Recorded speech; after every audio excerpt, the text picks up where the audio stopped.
No, the seeming invisible is the very substance, form, and activity of the visible and experienceable evidence itself. Visible and experienceable evidence itself. The body of the visible living flesh, call it that. What does it matter what you call it? It doesn't matter. Words. The words are nothing. Call it the body of the living flesh. It's light, isn't it? Isn't it light? Well, then what does it matter whether we call it flesh or whether we call it... Oh, what's the matter? Anything. It's still that which seems to be invisible but is not.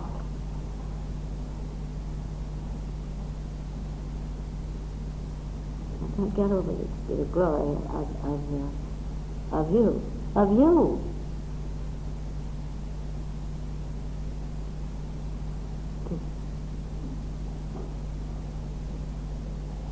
The body is a visible living flesh that is right here and now consists of the supposedly invisible substance. And this substance is absolute, complete infinitude. Now there we come back to this, you see. It's all, you see, yet it's specific. All being specific, specific being all. Absolute, complete infinitude, conscious of being what it is. Now, here again it is. Conscious of being what it is. All that it is, and only that which it is. Pretty great, isn't it? This is the body that is visible right here and now. This is the body that is experiencing being itself. You know, this body is actually experiencing being itself. What it is. Knows itself to be. Right here. This is why it is that only an absolutely perfect, beautiful, constant, eternal body can be seen, known, or experienced.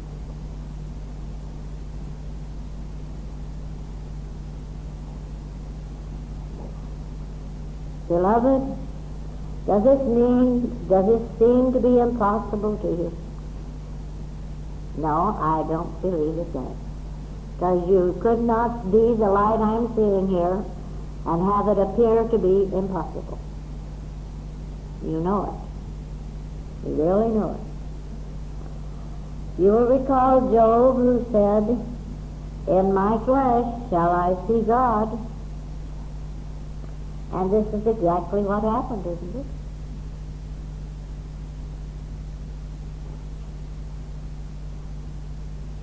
Obviously, Job saw and experienced the perfect body that had been there all the while. All the while. And then we come back to Jesus, who said, "And I marvel," as I said yesterday, and what great splendor exists in such poverty, such seeming lack of knowledge of it, such poverty of knowledge of it. We are not in poverty. We know. We know. Of course, the body that is conscious life, consciousness, life, intelligence, so forth, is God. Always, I want to tell you something. Of course, each one must see and do as he, in his own way.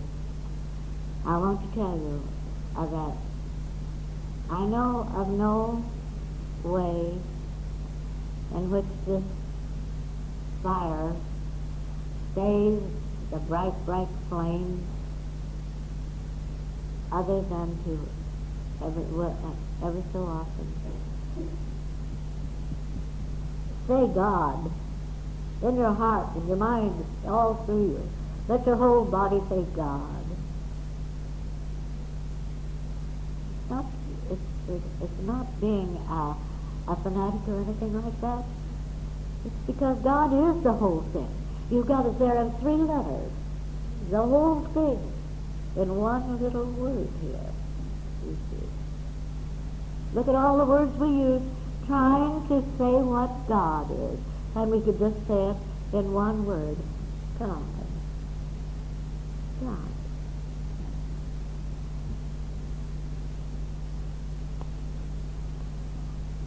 Our Bible has many statements referring to the ever-perfect visible body of the living flesh.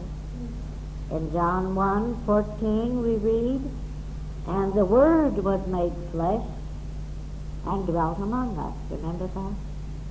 The Word. Well, Jesus was certainly apparent. He was visible, wasn't he? And isn't he?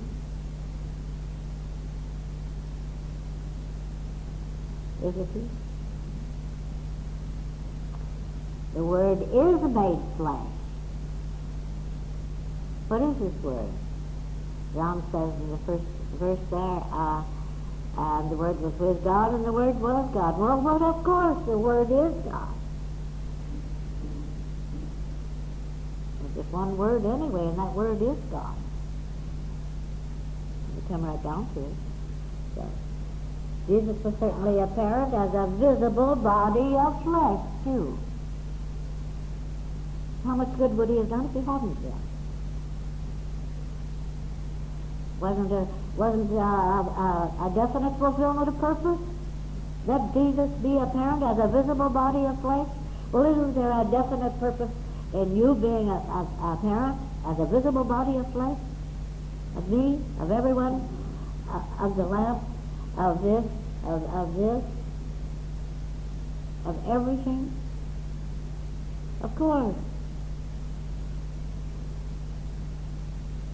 Oh, Jesus knew what he was talking about. He still does.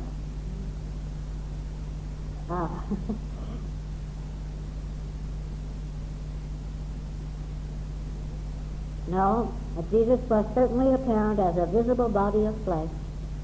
What really happened was that Jesus' body of perfect living flesh that had seemed to be invisible was perceived to be visible, just the same as the body of the life, the living flesh that may have seemed to be invisible. The bodies that I'm seeing here are visible. Visible.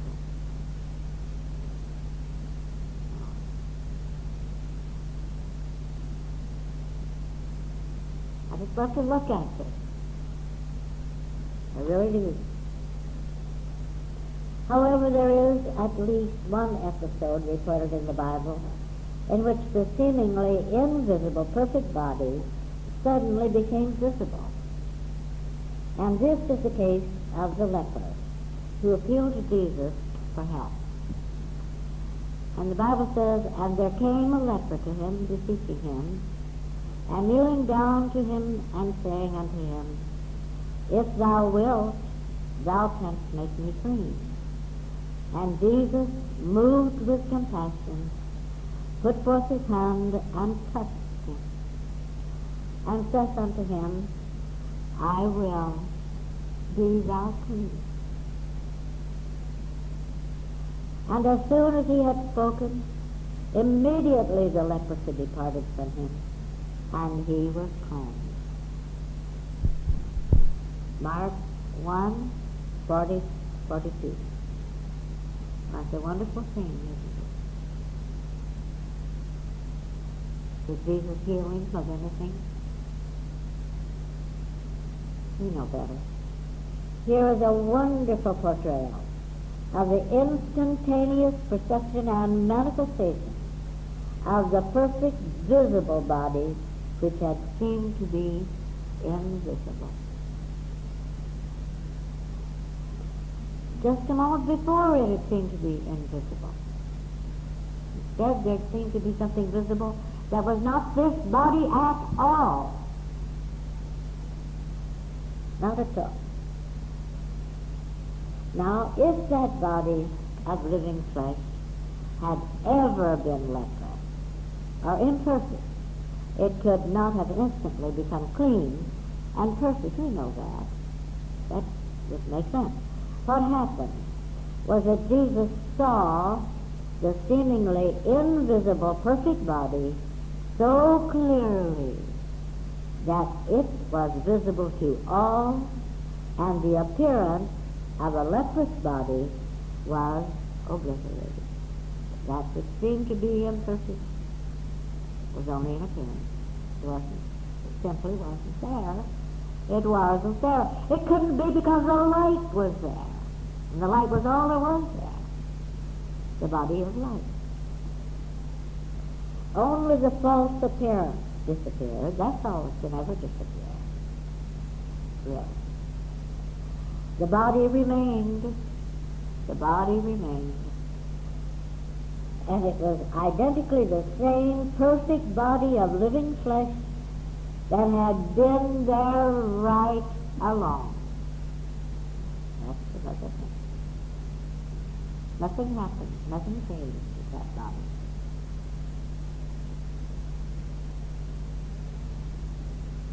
It had only seemed to be invisible, that's all. But, again, that which seemed to be invisible was proved to be the power. That which seems to be invisible is the power. You see. But actually it was visible all the while. It merely had to be seen as it was. All that was necessary was that it be seen as it was.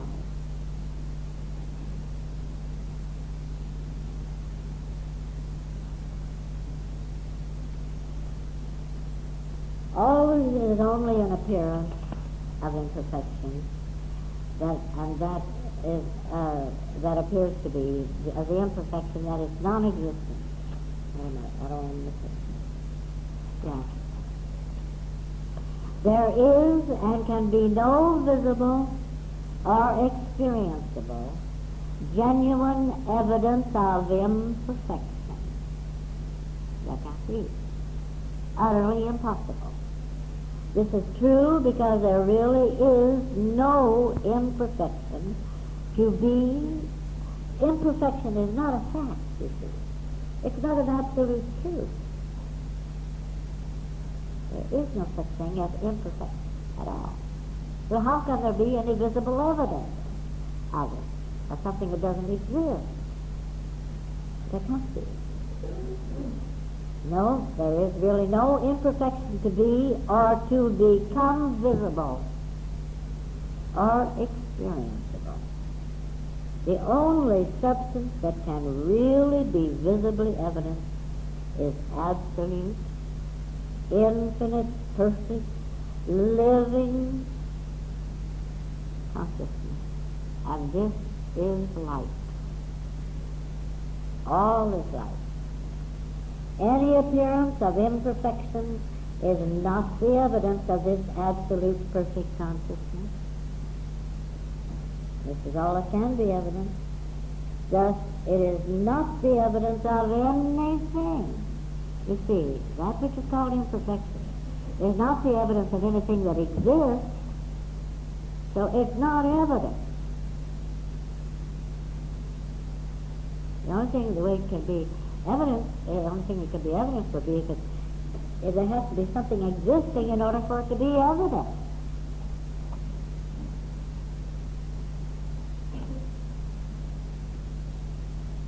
It is not the evidence of anything. Therefore, any appearance of imperfection is completely false, completely a fallacy.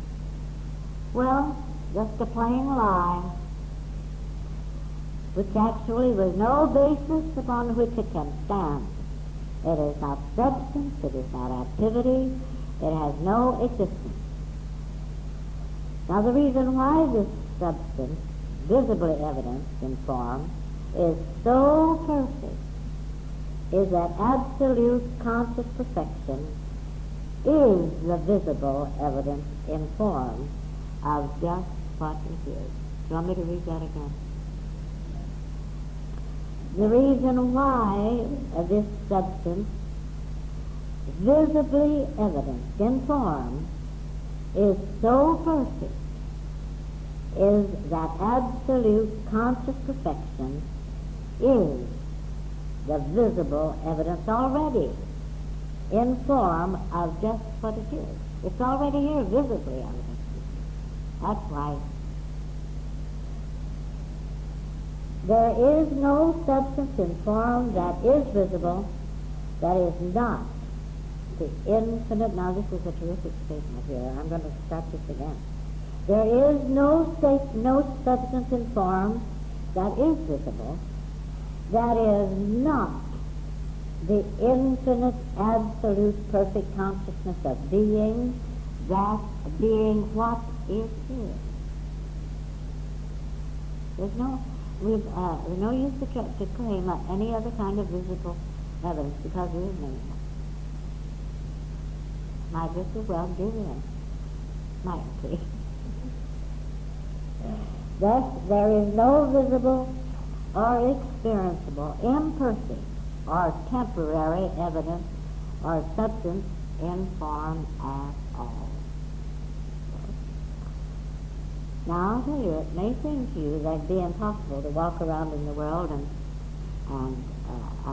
take care of your duties and that sort of thing, and still walk as the light, knowing what you are and all.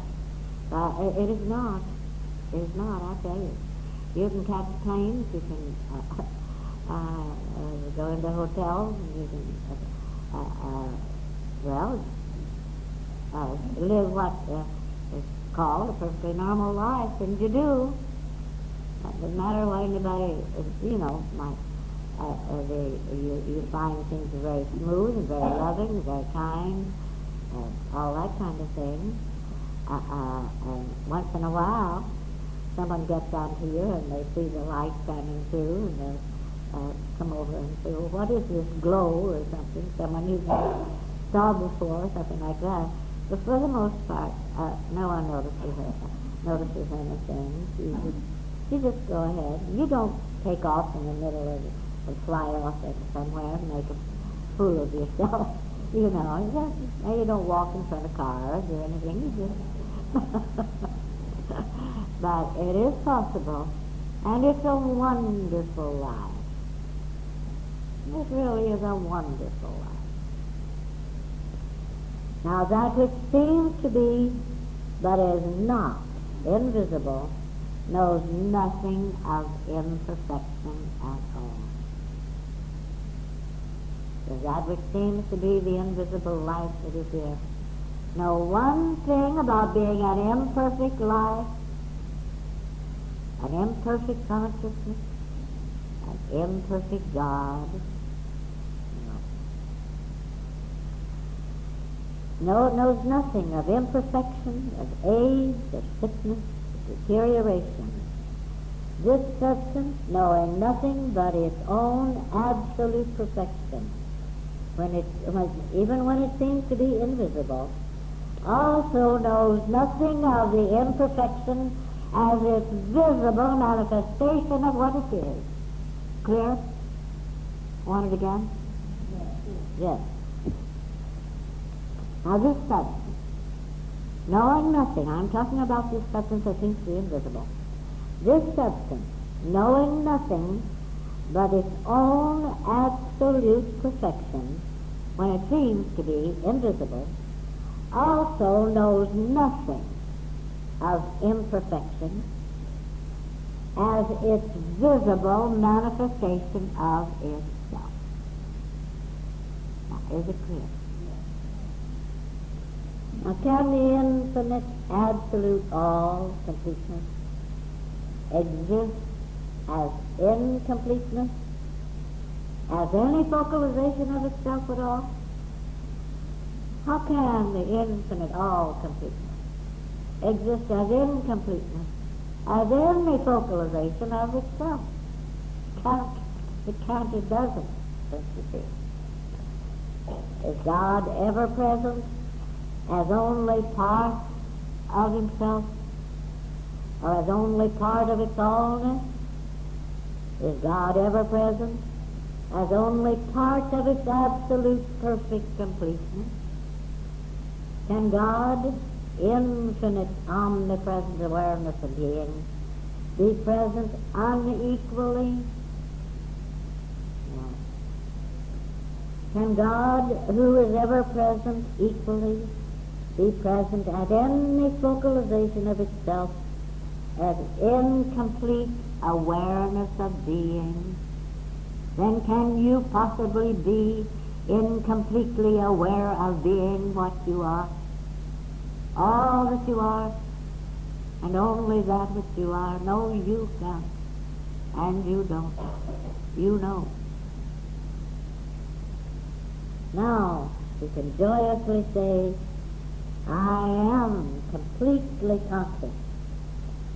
I am complete, infinite, absolute consciousness, being completely impartial and ever present as what I am, all that I am, and only that which I am.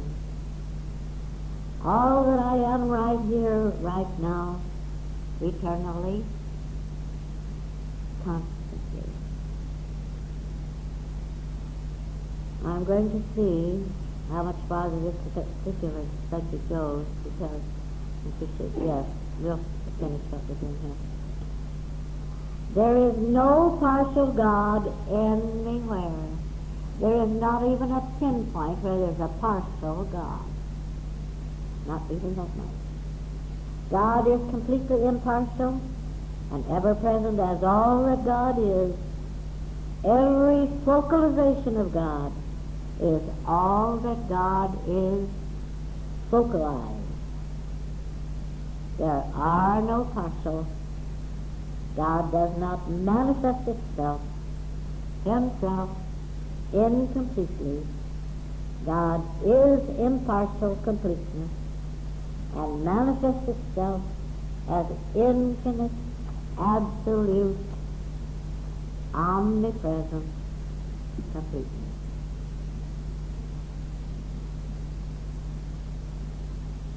Well, I think now perhaps we'd like to stand up for a minute. Before we begin this next section, I want to tell you some things that have delighted my heart that have been reported. We've had reports. How wonderful it brings out the fact that the absolute, indivisible oneness of the consciousness that we are here, and how each one of you, each one of us, is equally this consciousness. I'm delighted to know it.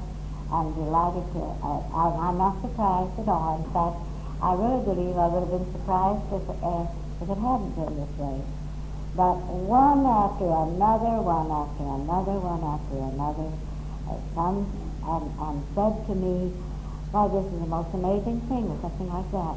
That these very words that you are saying and reading, I have been hearing and saying the last few days or week or whatever it is. Now who's saying it? You see? Now who's limited? Now which one of us is more or less this true? Now, there is this oneness, this absolute, indivisible oneness which makes our complete equality. We are equally one. And it is it's such a joy. It's such a joy to realize, to perceive, and to experience this great oneness. Now, would you tell me, in view of this fact, how could anyone set himself or herself up above, as greater. How can anyone set himself or herself down as lesser? Now can you see why the keynote of this whole thing is the right kind of complete humility. Complete humility. If there's the slightest, believe me, I haven't the words, you know.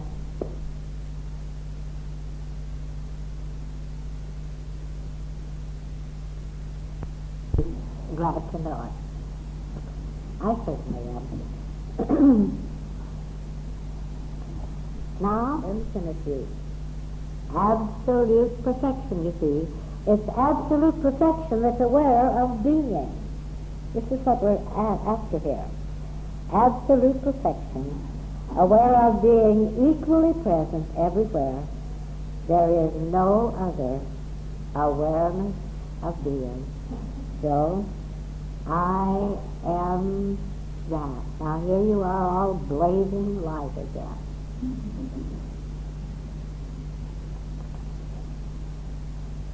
Any truth that I become aware of is already true, and it's only because it's already true that I can become aware of it.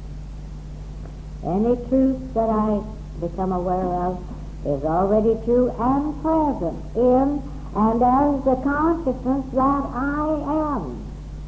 It's only because it's already present in and as the consciousness that you are that you even become aware of any issue.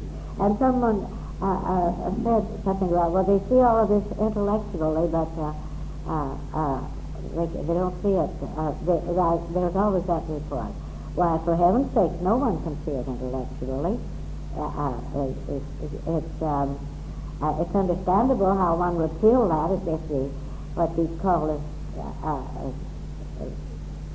You know, I never was very much bothered with intellect because I don't think I ever had any.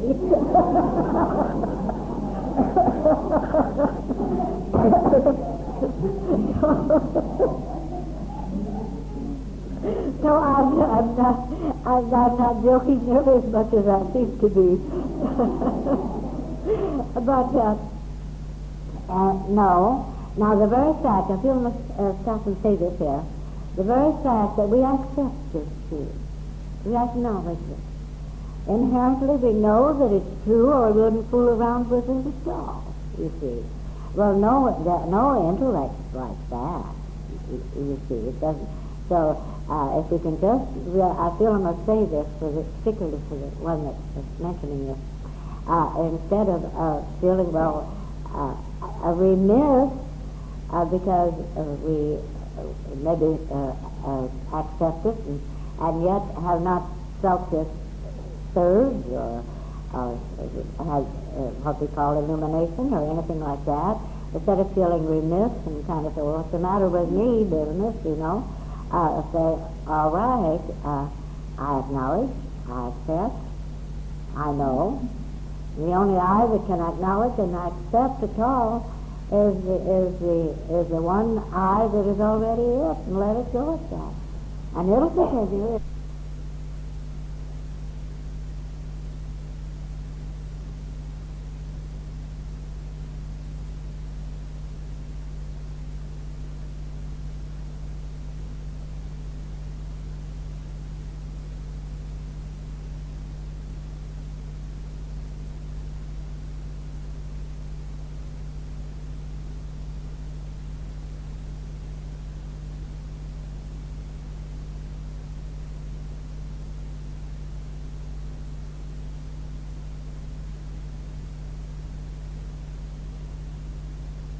But I'll tell you, you take anyone who considers himself or herself a great intellect, and you couldn't haul him in here with a love chain.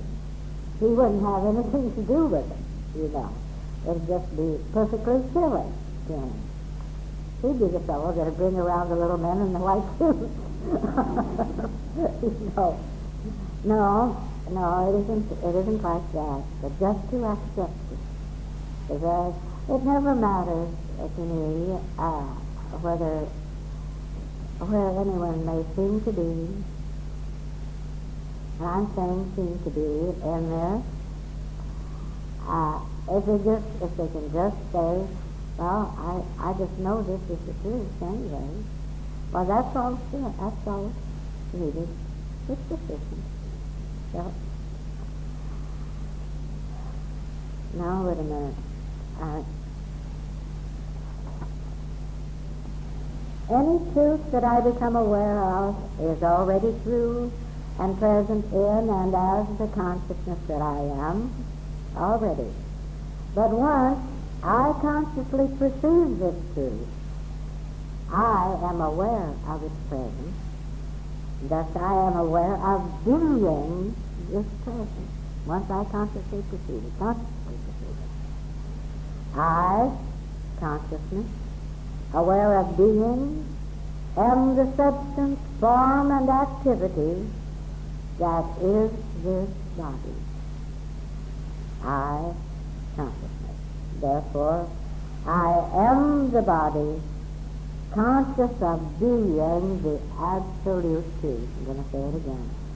I am the body, conscious of being the absolute truth and nothing else.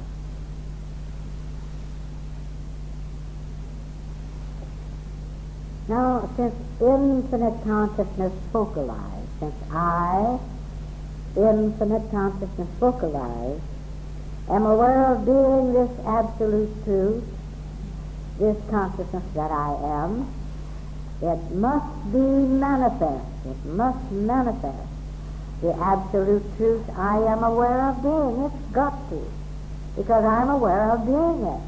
It's got to be the manifestation of what I am aware of being. Now, who's this I we're talking about? You're it. Therefore, the substance, the form, the activity that is this body is the power to evidence itself visibly. I'm going to say that again. The substance, the form, the activity that is this body is the power to evidence itself visibly as the perfection, the absolute perfection that it is. And some of us in this room are realizing this, are knowing it, and seeing the evidence of it, too. Right in this room. I know, experiencing the evidence.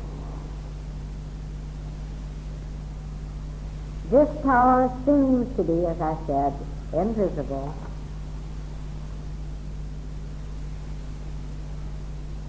This power seems to be invisible, but it is evident as the visible absolute truth which comprises the visibly perfect body. I should say that again. Now this power, and oh boy, it is power too. This power seems to be invisible, but it is evident as the visible absolute truth which comprises the visibly perfect body. Clear? My awareness of the absolute truth is the power of being the visible manifestation of the perfect absolute truth that I am. You see, now you're very aware of being this now.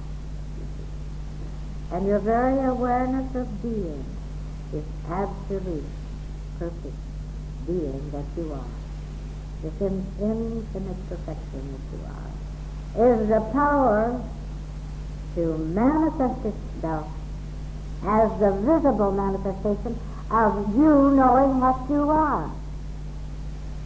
Clear? This power seems to be invisible, but it is evident as the visible absolute truth, which comprises the perfect visible body. Now, your awareness of the absolute truth is the power of being the visible manifestation of absolute perfect truth, the truth that you are. Of the universe, God, infinitude, is its own visible, experienceable manifestation, a visible evidence of what it is and knows itself to be. How would you like to hear that again? I think it's well. The universe, infinitude, is its own visible, experienceable manifestation or visible evidence of what it is and knows itself to be. Thus, the infinite I that I am really am my own visible evidence of what I am and know myself to be. Now let's all say this again. Thus I am. The infinite I that I am really am my own visible evidence of what I am and know myself to be. All that I am and know myself to be. Only that which I am and know myself to be.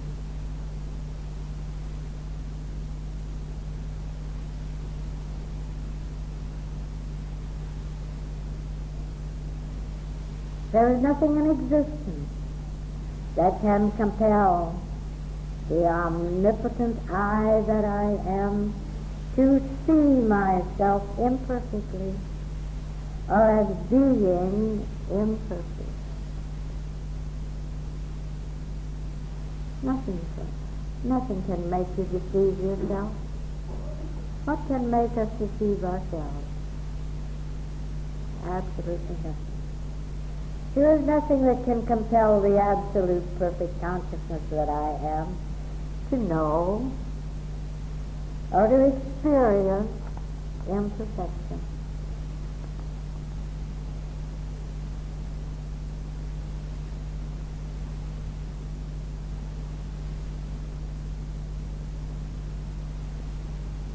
You know,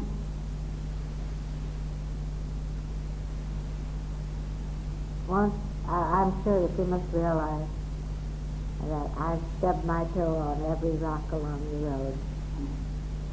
I'm sure I have, you know.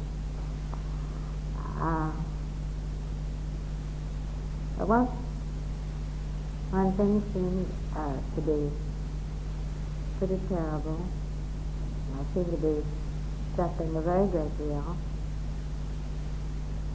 and all of a sudden, I know this is what we've just had here reminds me of it. All of a sudden I said, well, who do you think you are anyway, if you can come in here and compel me to go through all of this? Who do you think you are? I don't even know you. Just like that. And I wasn't talking to anything, you know, anything like that. At the same time, I don't even know you. And you know, that from that moment on, it wasn't an instantaneous thing, but from that moment on, the thing was broken. And it wasn't very long after that. Well, of course, that, all of this leads right into this very thing that I'm talking. What can compel you see? Nothing. Absolutely nothing. Now, whenever a call for help is received, that one has focused, wait a minute. When someone calls for help, or whenever a call for help is received, that one has focused our attention on himself. That is, our attention is focalized at the moment anyway. Thus we are consciously aware of this one, but not as though he or she were someone outside of or other than the I am consciousness that we are. But immediately anyone calls for help, well then we're conscious of that one, of course, you see. Now whenever and wherever your attention is focused, it is the attention of the infinite, impersonal I that is focalized. It's never the attention of a so-called, oh yes, it's a specific I too, but don't let it be, keep the infinite here as the specific. But it is the attention of the infinite I that is focalized there.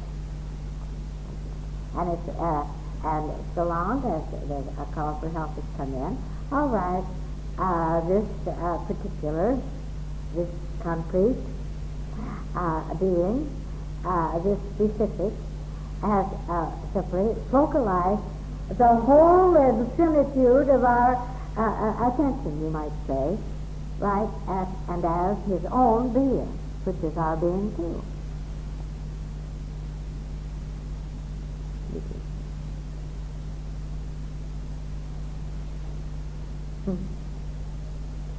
Now, never is it the attention of a separate or personal I that is focalized. Well, you know that, you see.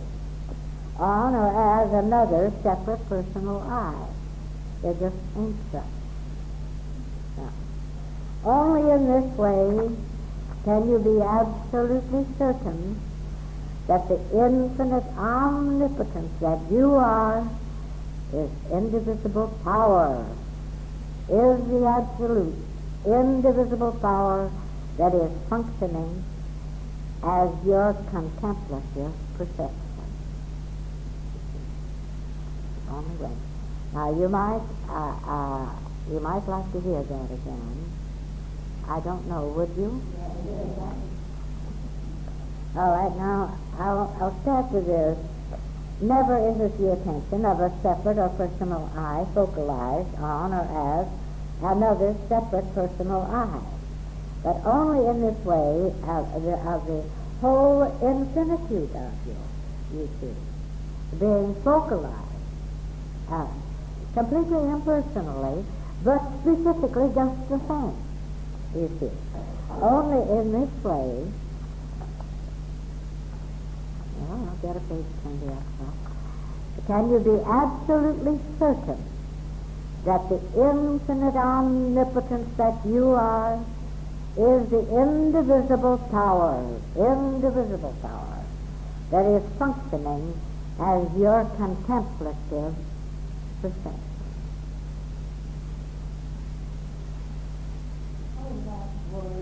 Perception. Contemplative perception. But it is also in this way that you can behold the absolute, complete, perfect infinitude, consciousness, as the one who asks for help. Now, I'll tell you that's a very beautiful thing, that, because you have this feeling that you are this one. You really are this one. You know that this one can't have a thing that you don't have. Can't be a thing that you are not. But you don't stop there, because if you do, you're only halfway. You know that this one is all there is of you too. You know that you can't have anything that this one doesn't have. It's one equality. One equal one. And if you stop with knowing that you are that one, then you would seemingly have robbed him of being himself. which would be a terrible thing. I noticed this with my keys. I have such tremendous respect for this key, because never for a moment has it permitted me to let it feel that it was any less than I, that it was any less I than I am it. This is a lesson the key has taught me. You see? The key. Is it any wonder that sea trunk glows? Not at all. No, but you do. It's a beautiful experience. Some of you have had it, I'm sure. You know. It is also in this way that you can behold the absolute, perfect, complete infinitude, consciousness, as the one who asks for help. Again, the statement, absolute truth is concrete being. The same thing. Absolute truth is concrete being, is of tremendous importance. It is the infinite absolute truth, the certain fact that reveals and manifests itself. We don't reveal it. We don't manifest it. It reveals itself. It manifests itself. It is never a separate awareness of the absolute truth. Rather, it is the absolute or perfect consciousness doing the certain fact. It's the certain fact that reveals and manifests itself as concrete being.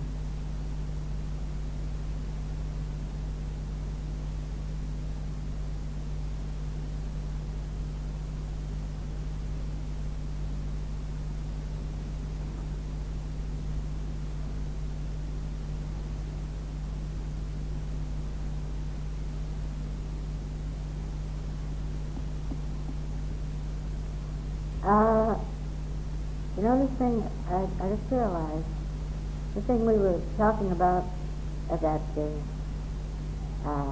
light is really visible as the body of the living flesh. And this is just exactly what Jesus meant in the Gospel according to Thomas, when he said, you were one, then you became two.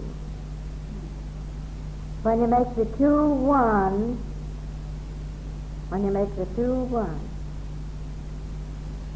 well, he meant you've arrived in the Gospel according to Thomas. When you make the two one, what will you do? He says it that way. When you make the two one, what will you do?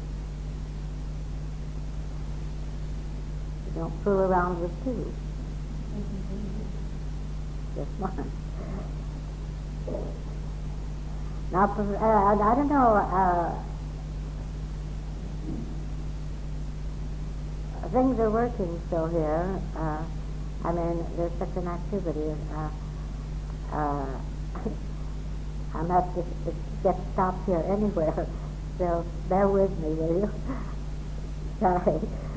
Perfection is not something that just comes into existence and then manifests itself. Now, we used to believe that, you know, that we could bring perfection into existence and that, well, it isn't like that at all. It's not something that comes into existence and manifests itself then. Rather, it is because perfection already is. Because it already is being. That visible evidence of its presence is discerned. You couldn't discern it if it didn't already exist. Seen, experienced. No one can bring absolute perfection into being. Absolutely not. Or manifestation. It is only because absolute perfection is or the only being and already the only manifestation.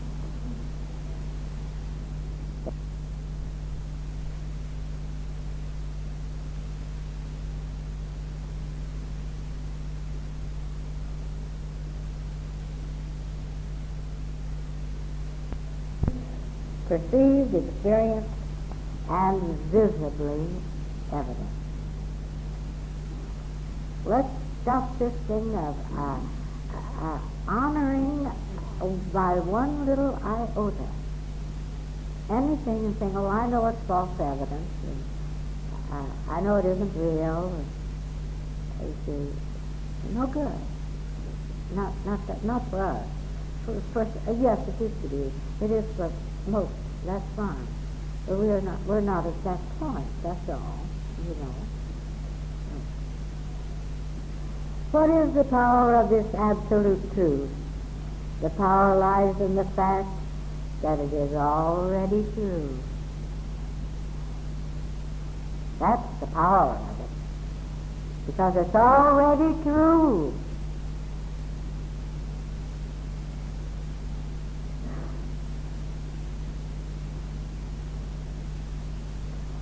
I must put a little personal note in here so it sounds.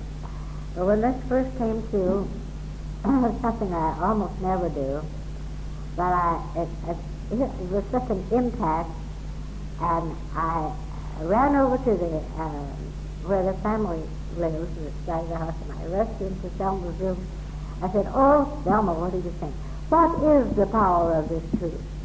She was a little shocked, you know, and she said, "Well, I suppose it's because it is the truth." And I said, "'Tain't enough." I said, "It's because it's already true. It's already true.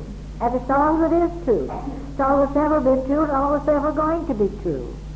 That's the power of it, you know." And incidentally, it's kind of nice to have someone to pick on like that once in a while. No, you see, it is already a certain fact. That's the power of it. You see. Even before we seem to perceive it, making a difference whether we had or not. It's true anyway. It's a fact anyway. It's a fact no matter what. That's the power of it. It is already a certain fact even before we seem to perceive it. Yes, it is always true, always a fact, always a certainty. It is true of and as the one who calls for help. That's the thing. That's the power of it. Even before he imagined or seemed to believe that he needed help, was already true. Already the fact, and all that was the fact.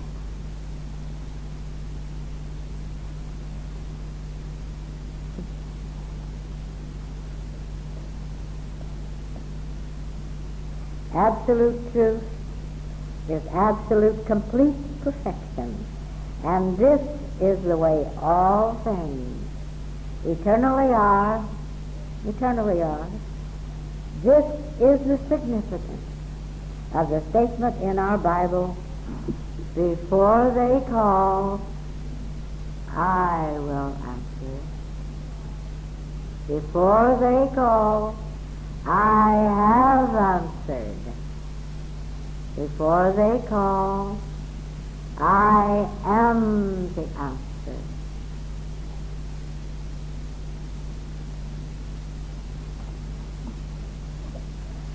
Absolute infinite perfection is absolute infinite complete beauty. There could be no perfection without beauty. There could be no beauty without perfection. Perfection and beauty are one and the same. It is omnipresent. It is indivisible. Beauty is a universal constant. constant everywhere.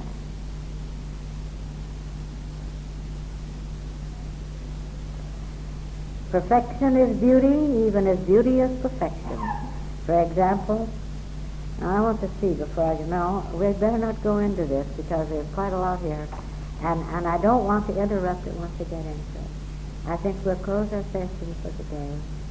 I was looking through the notes today, and we have a long way yet to go. I mean, there's much, much more to be revealed. So we really have to move along. I'll try not to interrupt myself so much, because I wouldn't want us to really miss any of the truths that have been revealed for this particular symposium, you see. So we'll go right into it tonight. Absolute infinite perfection. Now this is what we've been talking about. Absolute infinite perfection is absolute infinite complete beauty. I think there are very few of us who realize the importance of beauty. But beauty is a tremendously important aspect of the infinite all, you see. For one thing, beauty is love. You know this to be true, I'm sure. And another thing, beauty is absolute perfection. And so beauty has a tremendously important, I'll say, place in our awareness of being. Beauty is omnipresent everywhere, and it is indivisible. There's no way to divide beauty. That's why no one can say, I am beautiful as a person. But beauty isn't separated into persons. Beauty simply is. It's one, and it is as indivisible and as equal as is life itself. Beauty is. So, perfection is beauty, even as beauty is perfection. For example, have you ever closely studied the perfection that exists as the formation of the petals of the rose? To do that. The perfection is something that is so tremendous that it really moves you. And whenever I go out and study the leaves of the trees, look at the veins of the way the pattern runs. It's so absolutely, and you see the perfection really is the beauty of it, and the beauty of it is the perfection of it. So you see, the beauty and the perfection are one and the same. So this is another reason why this word beauty is of such tremendous importance, really. No, the perfection that exists as a formation of the petals of a rose, or any flower for that matter. Have you closely observed the perfect design of the veins in a maple leaf? Now there's something to see. I have a little Japanese maple, and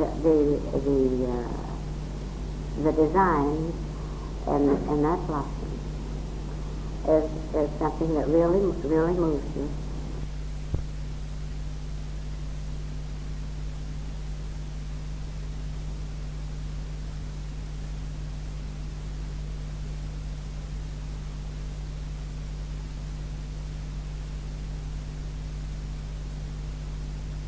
I hope you enjoy this spiritual audio. Like, share and subscribe for more.